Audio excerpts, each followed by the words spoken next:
From our studios in New York, this is Charlie Rose.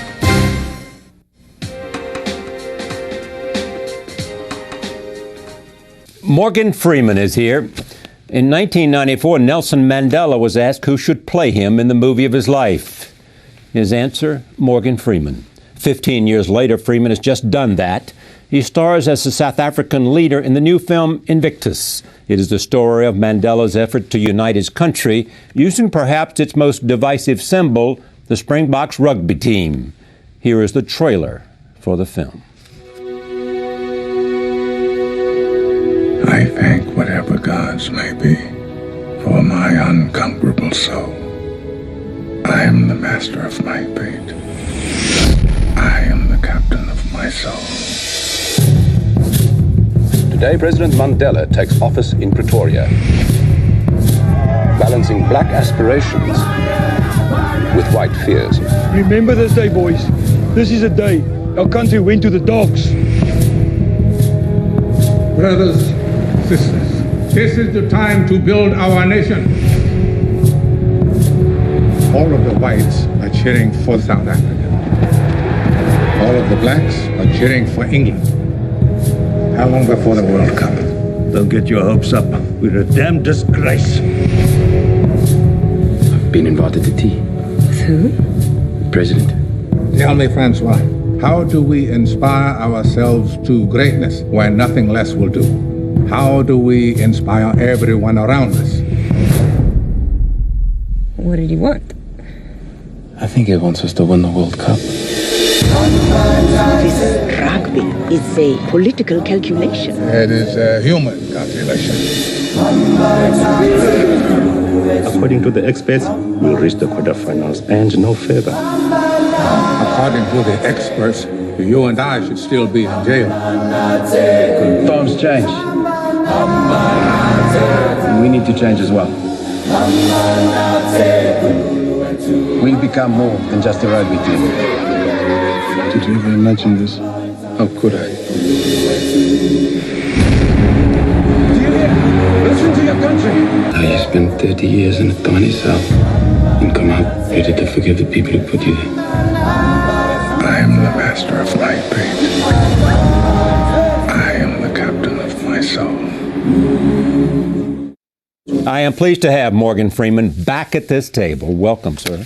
Thank you so much, Charlie. It's wonderful to be back with you. So, it was always, among all of us who love politics and love movies and love you, that there was no one, it was a foregone conclusion that you were Mandela.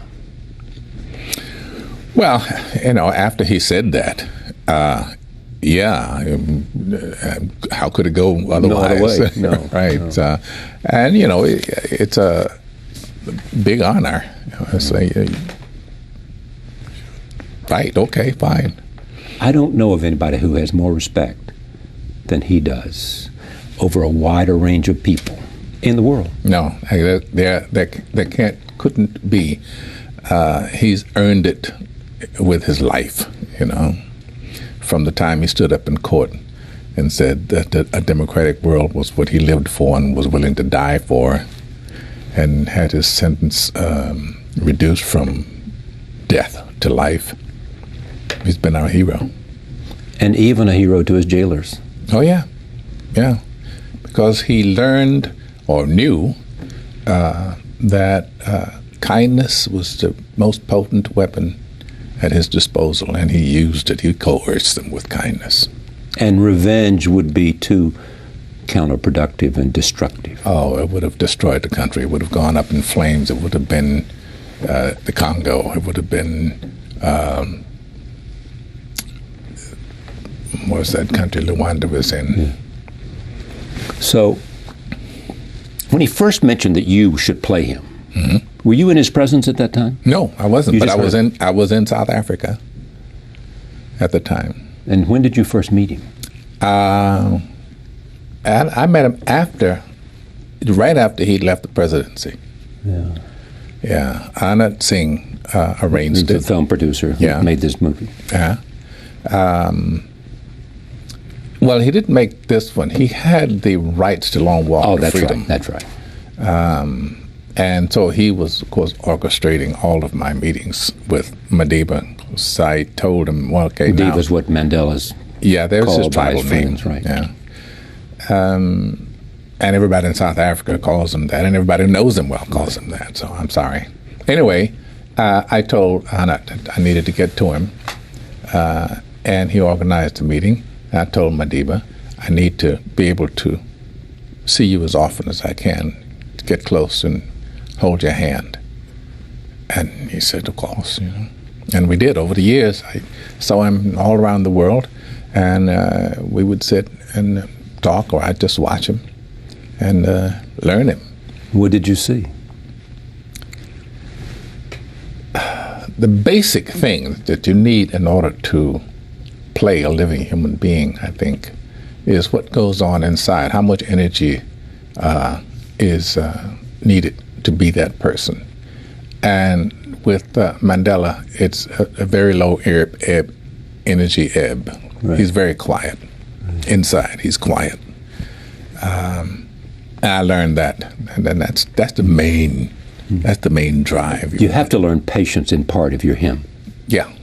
Yeah. And control. Because you're in prison for 20-some years. 27.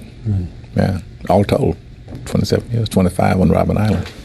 But were you looking for a handle, or does Morgan Freeman need a handle to get inside of him? The way he walks, the way he stands, the way he breathes, the way he uses his eyes. Well, I don't know if all of that is or is not a handle, but yes, you need to watch for the nuances. You know, for instance, if I was going to play you, it would be just the most quiet type of performance, because you have quiet eyes. Yeah. You know that, don't you? Yes. Some Yes, of you I probably do. cultivated. No. No, it's just where you are. Yeah, I wish it was otherwise, but I mean, it's sometimes been called sleepy eyes. And, No, they're not sleeping. You're totally alive, but you're quiet. Yes, that's true. So what did you see, though? I mean, tell me about this man when you're up close and you have your eyes to observe him. What about, I don't what know. about character? I don't know. I mean, passion? I've been asked and asked and asked. How? What do you use? What do you see when you look at him? And I don't see much. I feel it all. Yeah. You know, if I can sit and hold his hand, and I mean, he's not really a hand holder, but he's African, so they can do that without the overlay. You know. Yeah.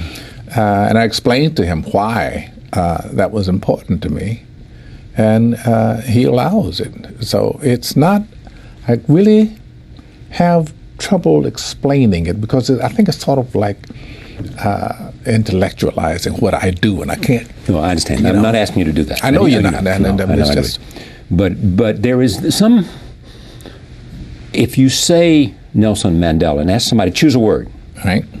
they would say dignity, Gravitas. gravitas. Yeah. First word. It's first order. He is that. Yeah. And he's commanding. He has a most commanding presence without being lordly. He doesn't walk into a room as Nelson Mandela. He walks into a room as Madiba, as Nelson. He doesn't take the room gives itself. It's a quality he's always had, I think. When he first got into Robben Island, and they issued short pants to everybody except to Kathy. There was Ahmed Kathrada, the one Indian among them. Kathy rejected his long pants, and Madiba said, no, put them on. We're all going to have long pants. And then he said to himself, they're going to call me Mister. How did he do that? So he hears that a guard's child is sick. guard comes to work and he says, "Good morning. How is your baby? Is she all right today?" Things like that.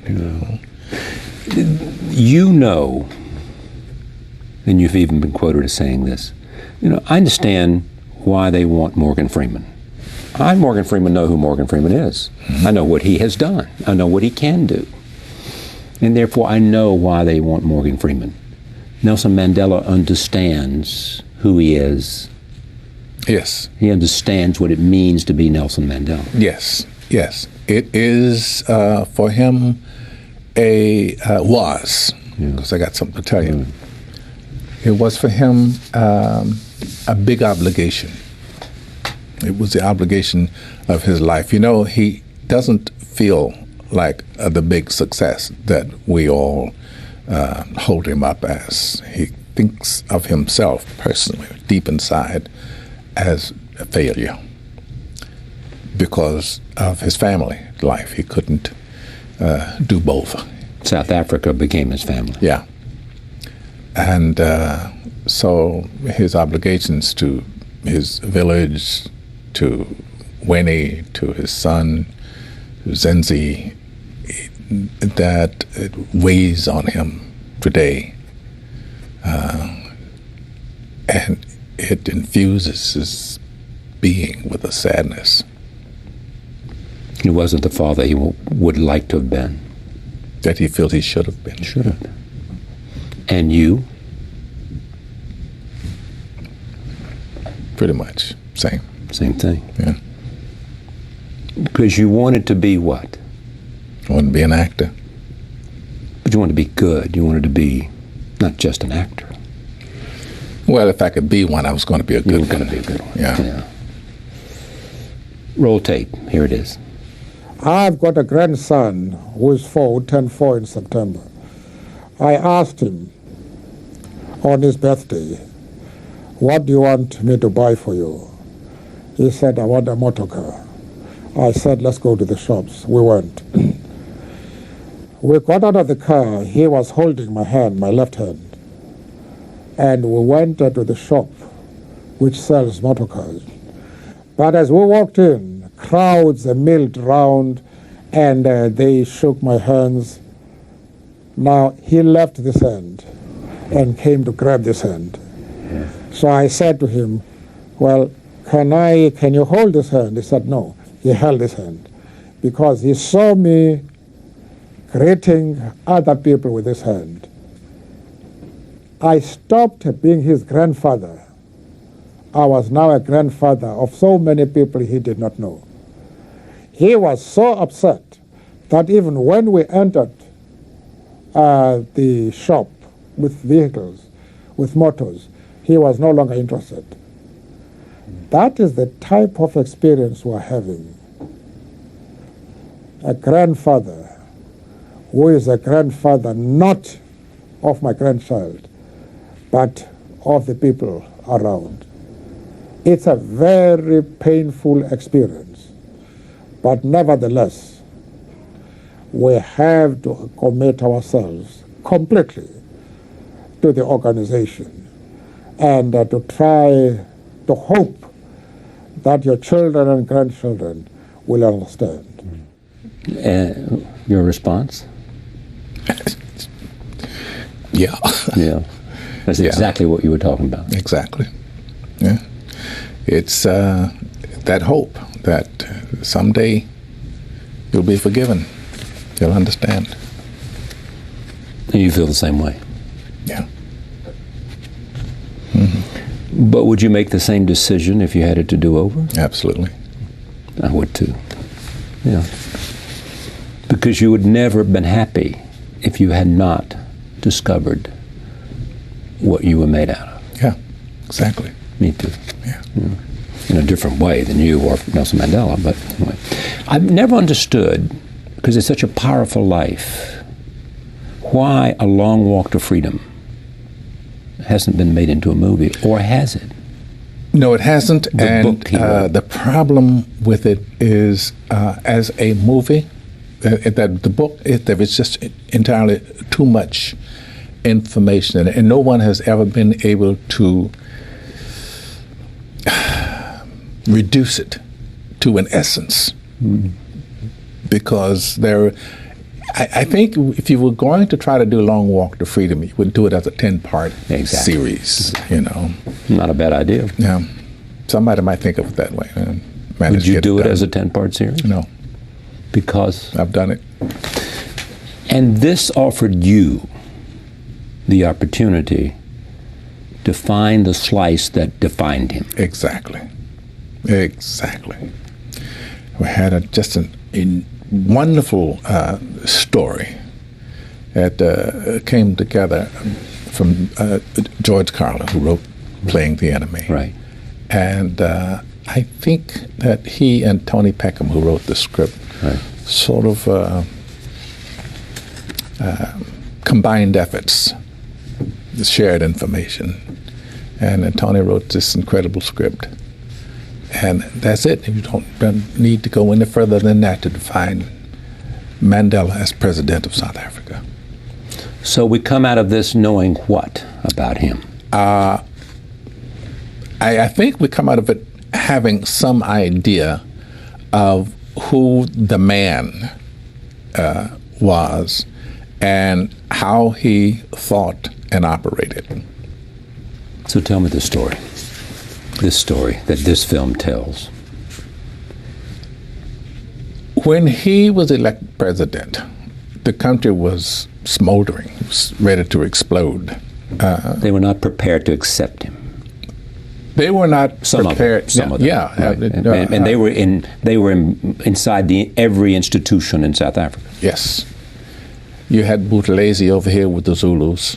You had the Afrikaners over here with the nationalists, and you had the ANC, this huge number of angry people ready to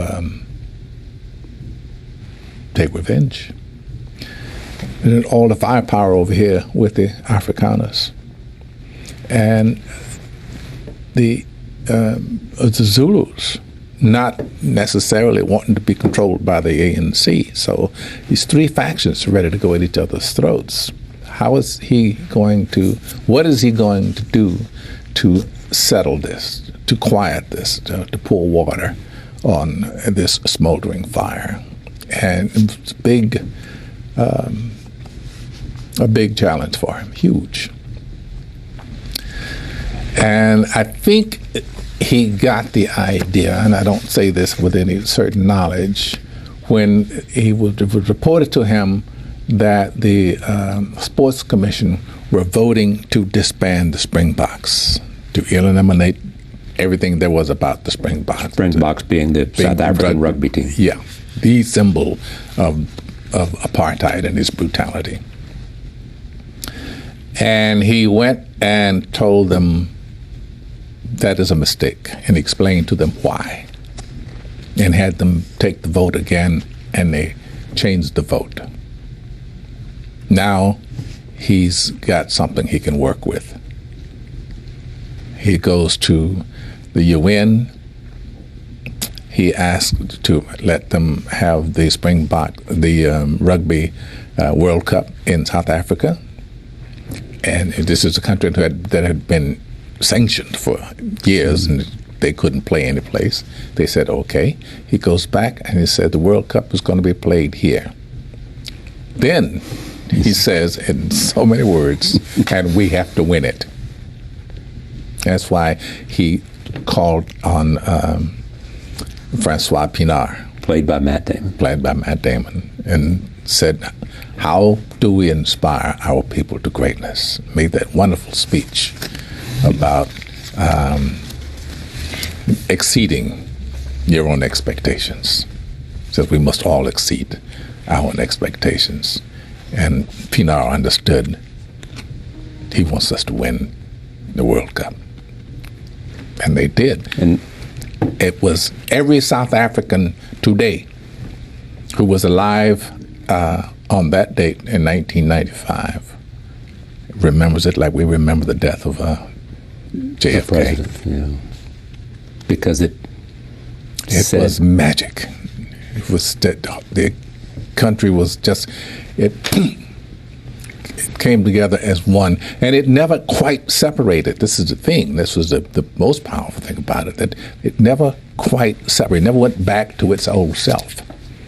It does. They still have problems, of course, but it was a different country. It was a different country.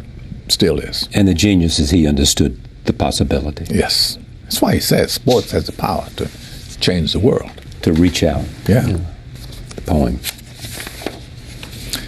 From William Ernest Tenley. Yeah. Go ahead. That poem was his favorite poem. And as he explains to Pinar one time, when he lost courage, when he felt like just giving up, just lie down and not get up again, he would recite it. And it would give him what he needed to keep going. Can you recite it? If you can't, there are some words.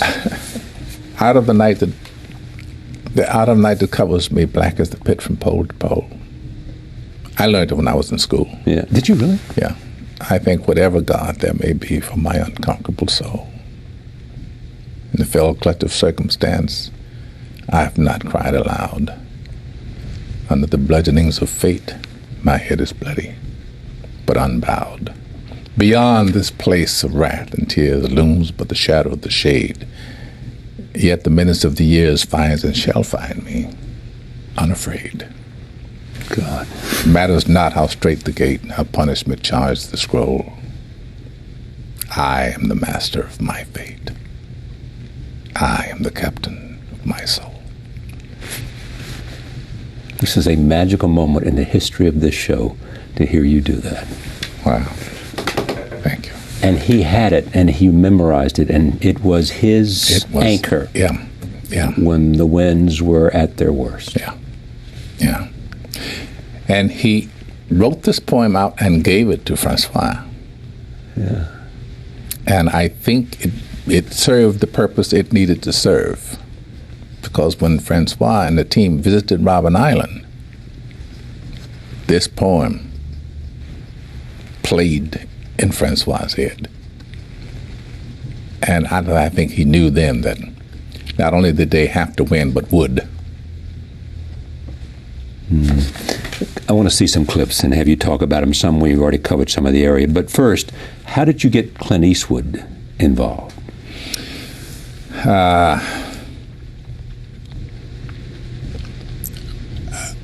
I know that Clint is very script-oriented. You can't send him a script that needs work. Nor is he interested in improvising every day. No, not at all. Not at all. Or doing rewrites while he's trying to shoot. Yes. So I had what I thought was a perfect script. And we've had 2 outings together in which we were quite successful.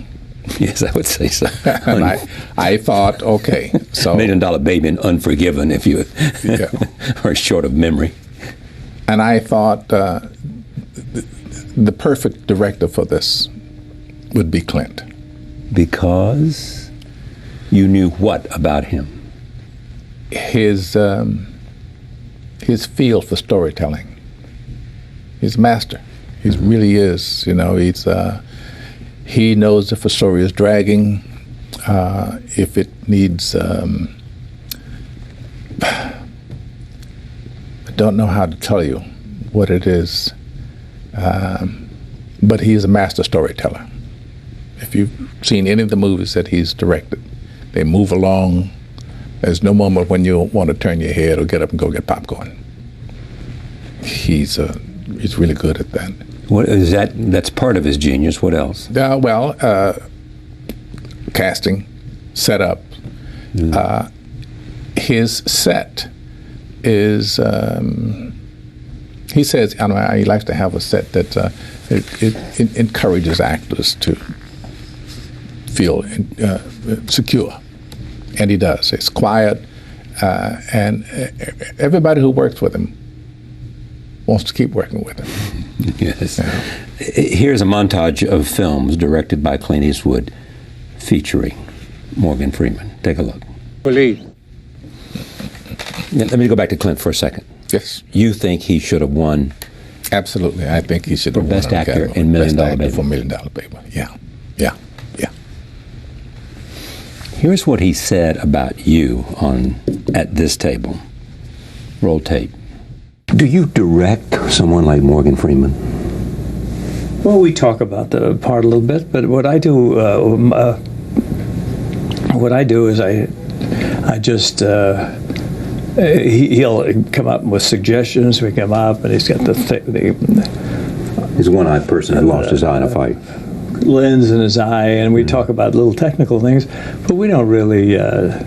What I do is let actors act until not being done properly. If something's going wrong or the character's going off, then I'll start questioning it and I'll start talking about it. But I'm not one to use a lot of energy in conversation. I feel it unnerves the actors sometimes and breaks down their confidence. I don't want to do that. I like to set an atmosphere of which a person can work with the most confidence.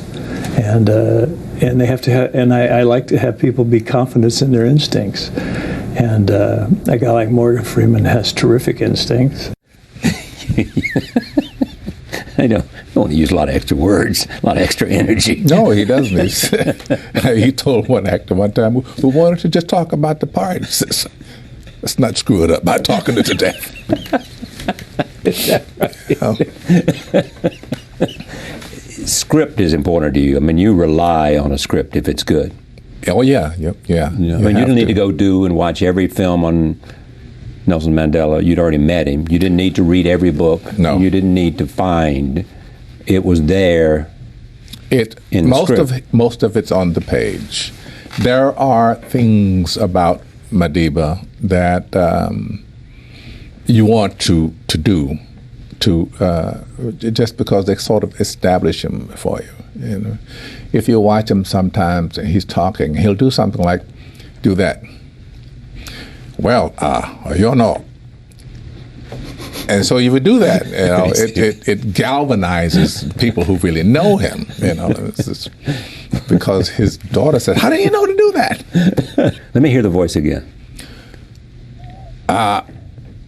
When you want to speak to someone, I think it is important that you speak softly.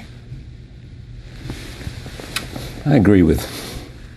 So how did you get that? Is that just, did you have diction coaches and that kind of stuff? No, I had a lot of tapes of him in office, greeting people, talking to his staff, just being, you know, not in front of a big crowd. But I had those too. But the most important ones are when he's just having a conversation with someone or talking to his aides or something.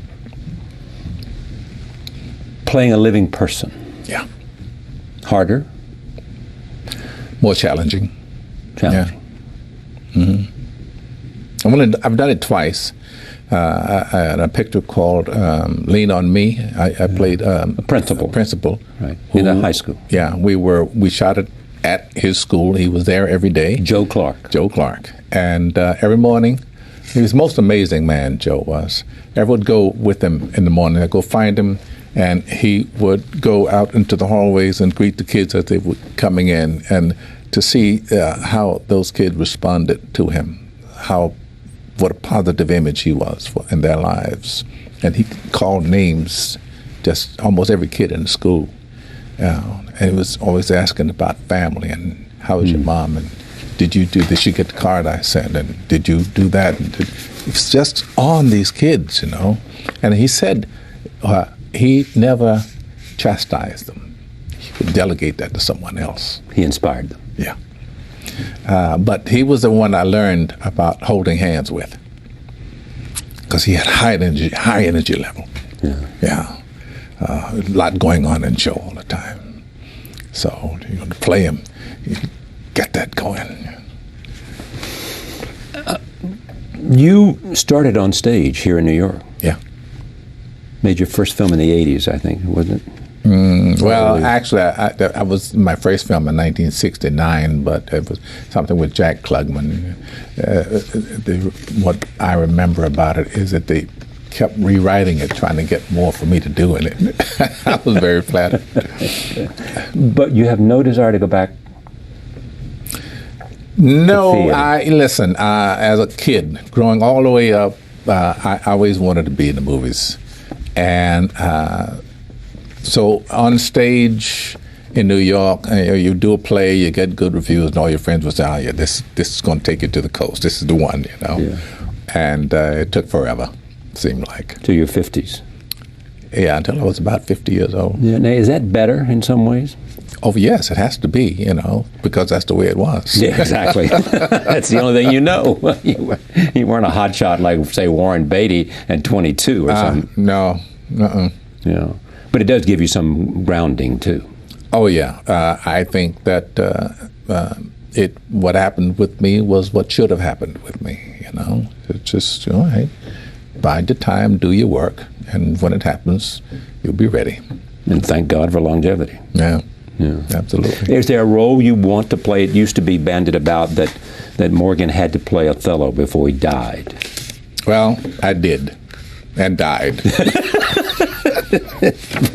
Puts you in a crowd with everybody else, doesn't it? I'm telling you. Yeah. I mean, it's like, what is it about that role?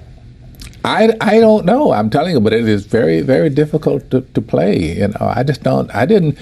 You can't play what you can't believe in. You know? Yeah. And he's hard to believe in, really. And when I did it at the Civic Light Opera in Dallas, Texas, at an amphitheater. And I had this costume with the headband on and harem pants and jacket, and I walked out on stage, and somebody way in the back said, "Sing Purple Haze." So I looked, I had this big afro. I looked exactly like Jimi Hendrix. That's great. It's just hard to be Othello when they want you to be. What I mean? When they want you to be Jimi Hendrix. Right out the window. That's great. So there's no other character or no other person, or no other sort of. There's no Mandela. There is no Mandela, but there was a Western I always wanted to do, and this was another. He's not living. You and I have talked about this, but remind me. Bass Reeves was his name. Exactly. And he was hired by Isaac Parker. Yeah.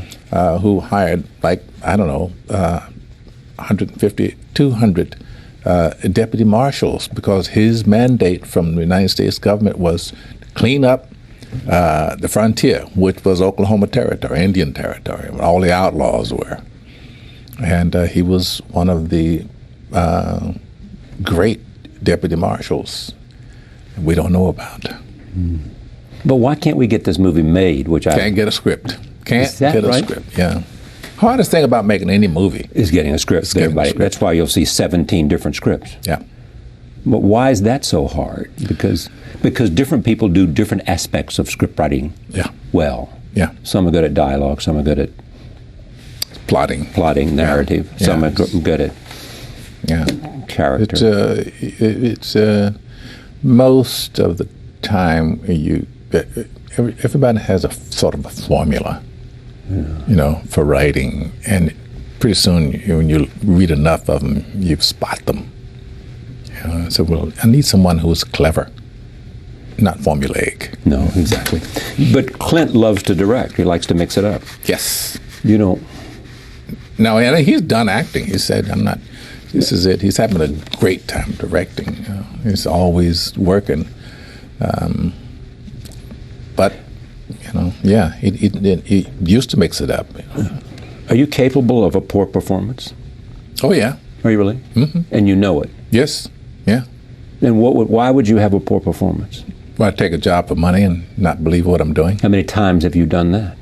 Once or twice. Really? Yeah. Well, no.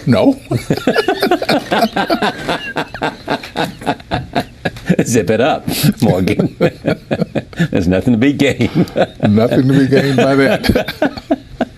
That's the truth. You did a couple of times. You did it for money, but everything else has been done for love of a good script or a good character, and the love of acting.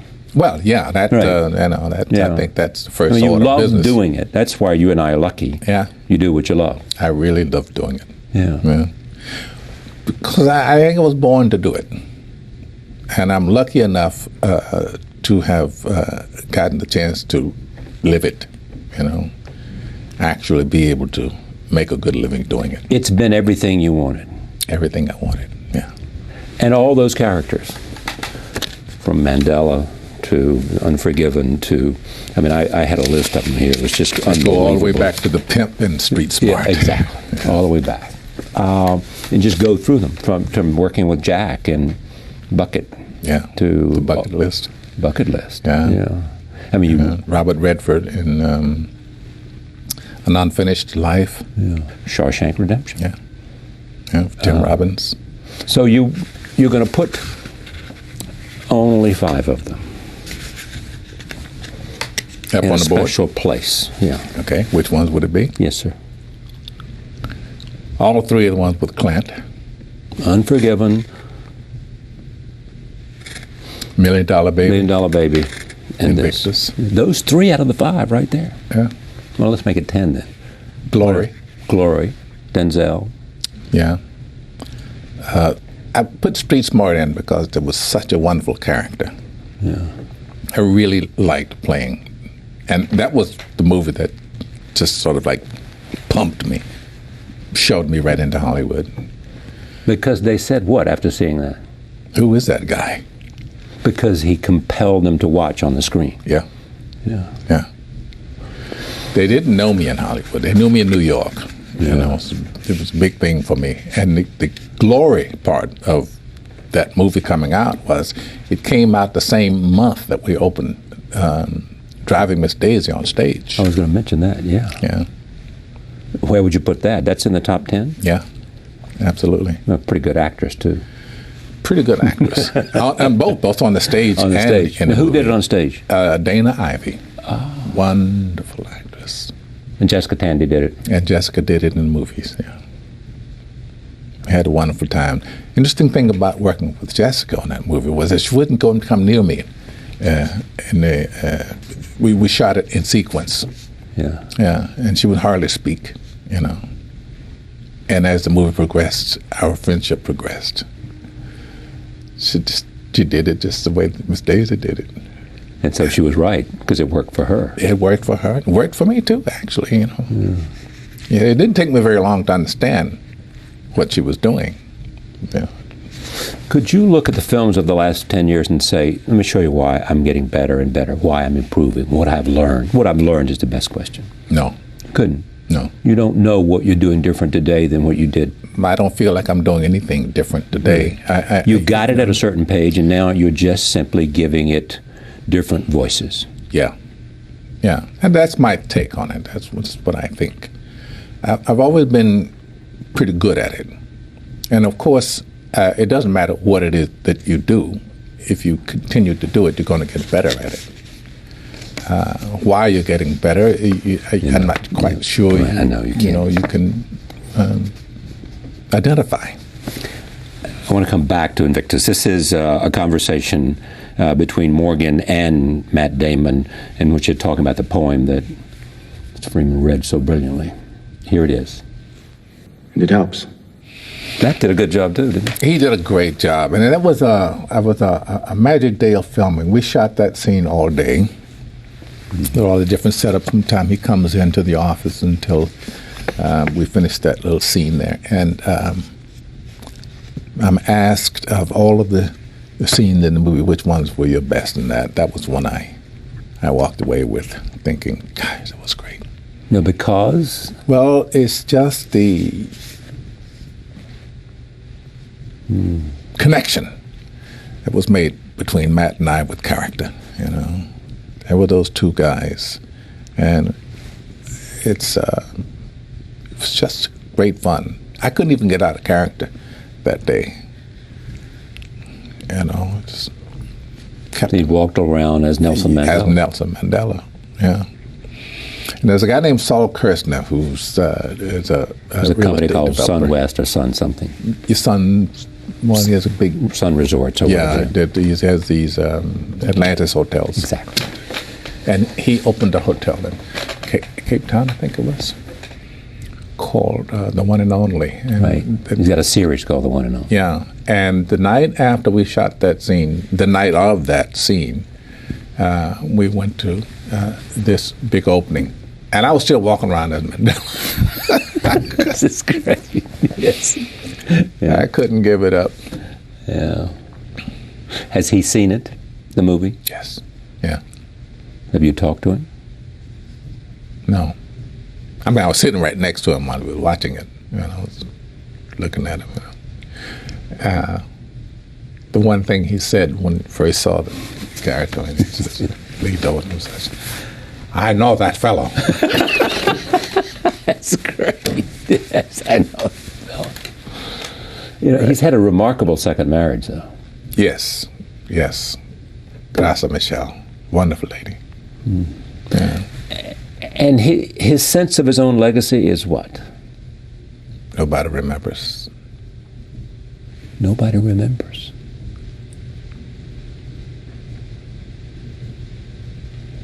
Serious? Serious. Nobody remembers. Nobody remembers him. Nobody remembers the struggle.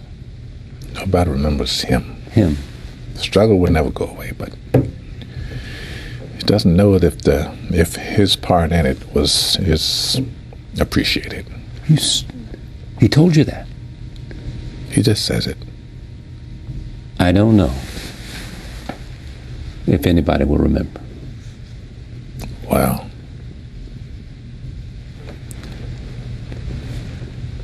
you know, he's just an old man now. He has this wonderful personal assistant, a lady who's by his side all the time. And her name is Zelda Lagrange. Yeah. And I mean, she loves him. And she's like his right and left hands and his conscience and his memory and all of that, you know. And she reassures him, you know. This is part of what makes, in my sense, what makes what you do so incredible. Not only do you get to inhabit and understand the character, the power, the life of people over a wide range, you get to travel, you get to meet them, you get to feel. I mean, this is... Yeah. That's yeah. You get it. Yeah. and you get to work with people that you really admire. I mean, if you are where you are, you end up with Clint Eastwood, and Jack Nicholson, and on and on and on and on. Yeah. People. I'm at a point where I can call Sidney Poitier friend.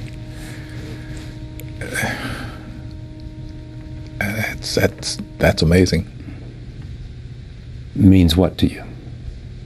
Sidney Poitier was my beacon. He was my guiding star as a kid, as a young man trying to get into this business. It was that sense that you can do it. Knowing where he came from, read all of his history, you know, his life story. Young kid from Cat Island in the Bahamas, washing dishes in New York City in the wintertime, listening to the radio, trying to get rid of that heavy Bahamian accent that he had, and turning into this man that he is now. It's like, well, he, like you, people would say, if they did not exist, we would have to create them. It's true. It's class, it's dignity, it's him. Yes. But you go back to Mississippi. Yes. Why do you go back to Mississippi? Not that I don't like Mississippi. No.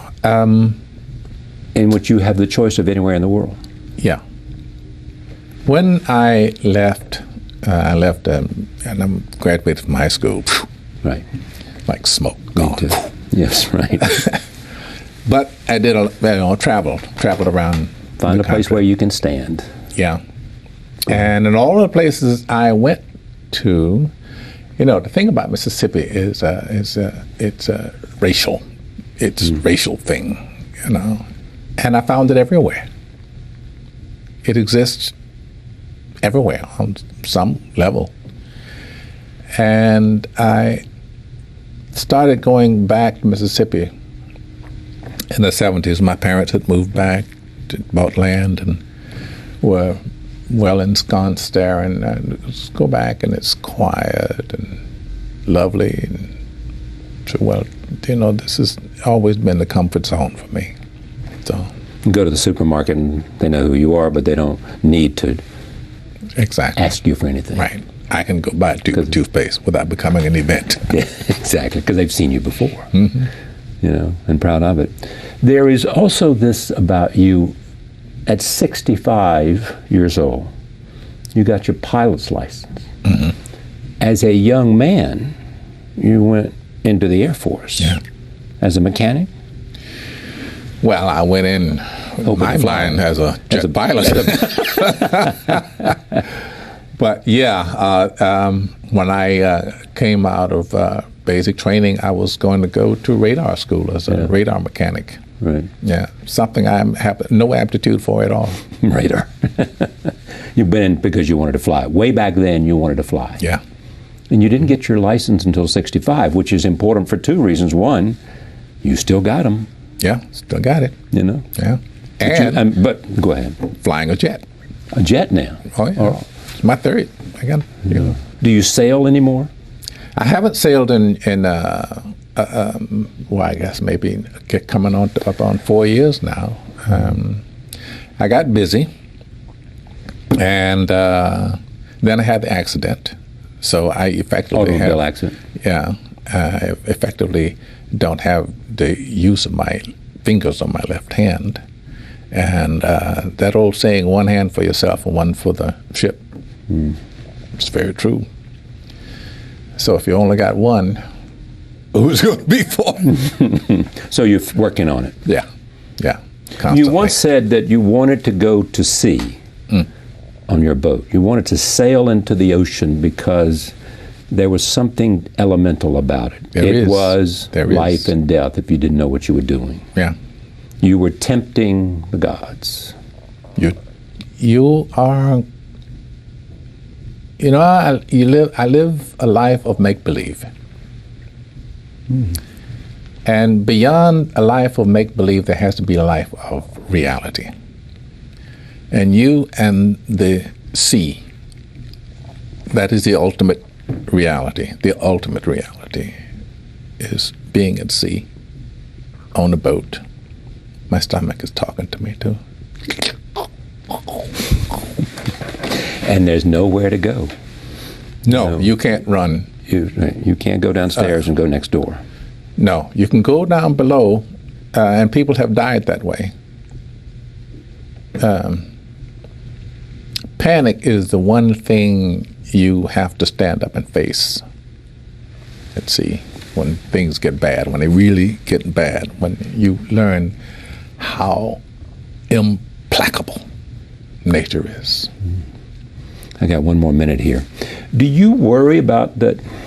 This is not about mortality and death and all of that, but not being able to do this thing, that you won't have an opportunity to do what it is you have done so magnificently in your life? Create characters, tell stories. Do I worry about it? Yeah. Not anymore. You mean after you were a success, you stopped worrying? Yeah. Once I got a job on the stage, my first job, I got press, good press. Yeah. Never stopped, did it?